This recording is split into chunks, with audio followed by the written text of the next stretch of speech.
Sahabat hikmah di balik kisah, teka-teki pelaku pembuang sejoli korban kecelakaan di Jalan Raya Nagrek, Kabupaten Bandung, Jawa Barat terkuak.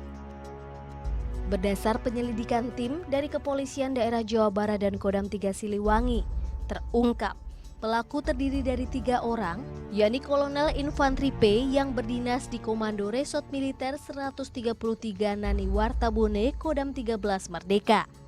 Kopral 2DA, anggota Kodim Gunung Kidul, Kodam 4 Diponegoro, dan Kopral 2A, anggota Kodim Demak, Kodam 4 Diponegoro. Polda Jabar hingga saat ini masih terus melakukan penyelidikan dan meminta keterangan dari para saksi, serta mengumpulkan barang bukti.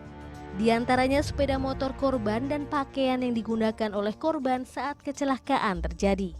Sementara, Komandan Korem 133 Nani Wartabone Gorontalo Brigjen TNI Amrin Ibrahim memastikan akan ada sanksi berat yang dijatuhkan kepada anggotanya jika terbukti bersalah dalam kasus tabrakan maut tersebut. Rekonstruksi kasus pembuangan jasad sejoli Handi dan Salsabila, korban kecelakaan di Nagrek, Jawa Barat juga digelar di Banyumas, Jawa Tengah. Dari reka adegan, jasad yang dibuang pertama kali adalah korban perempuan, baru korban laki-laki. Korban laki-laki atau Handi ditemukan di aliran Sungai Serayu berjarak sekitar 1 km dari lokasi pembuangan.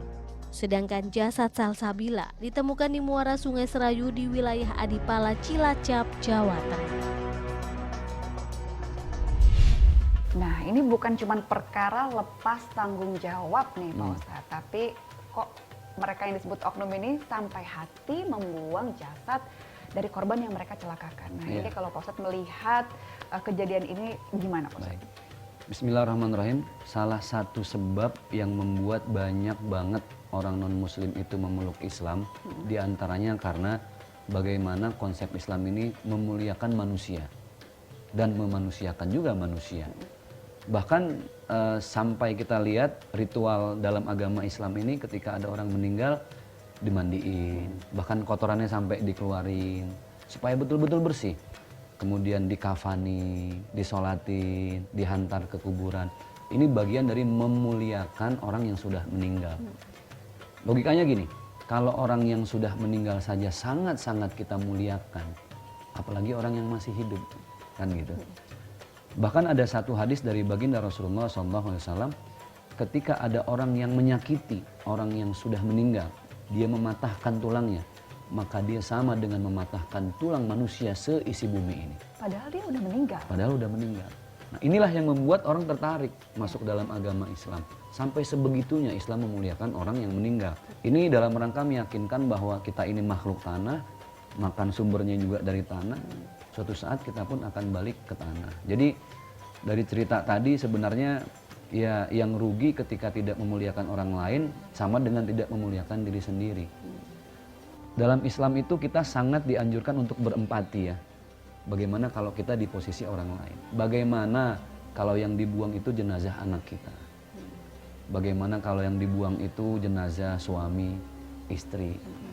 Maka subhanallah, beragama Islam secara utuh ini sebenarnya membuat kita hidup jadi damai, sejuk, tentram. Makanya kenapa agama ini dinamakan al-Islam, agama yang penuh dengan kedamaian gitu.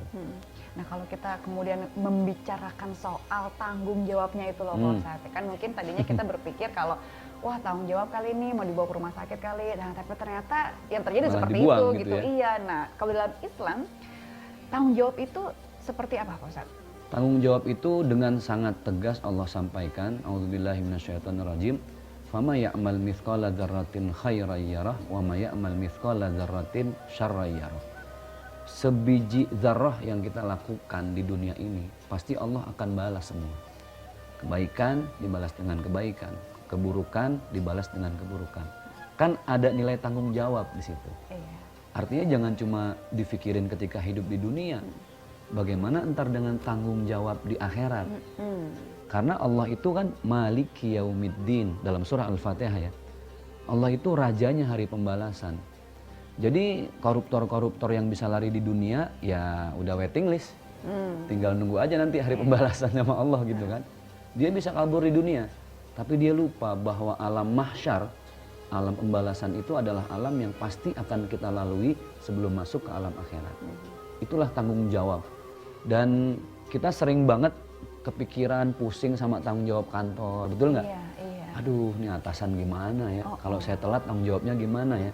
Tanggung jawab, misalnya gitu. Tapi kita sering lupa. Terus gimana tanggung jawab kita sama Allah? Gimana tanggung jawab kita sebagai istri? Bagaimana tanggung jawab kita sebagai suami? Tadi ada orang yang ngebuang jenazah. Ya. Itu dia bisa kabur mungkin ya, walaupun akhirnya ketangkep, keungkap, di penjara. Tapi saya yakin Allah sudah punya hitung-hitungan sendiri gitu loh. Jadi hikmah terbesar dari kisah yang baru tadi kita sampaikan adalah kalau mau ngapa-ngapain tuh ingat Allah tuh maha membalas segalanya. Selangkah saja kita maju ke depan, tiba-tiba di langkah itu akhir hidup kita. Disitulah akan jadi amal atau dosa jariah. Nah, tanggung jawab kalau amal jariah kan enak, kebaikan yang kita terima. Iya.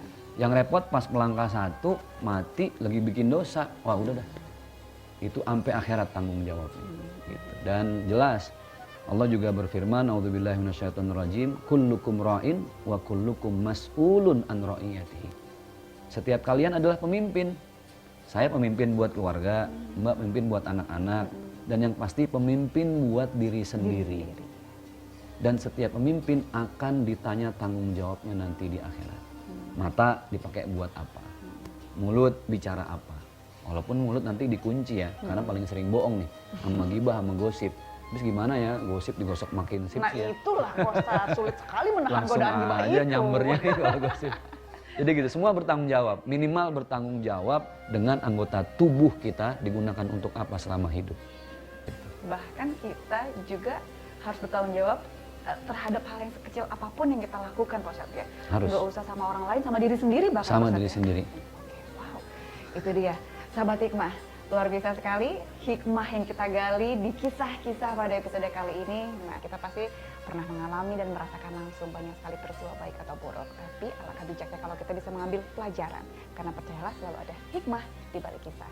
Saya Rahma dan Ustadz Zaki undur diri. Assalamualaikum warahmatullahi wabarakatuh. Waalaikumsalam warahmatullahi wabarakatuh.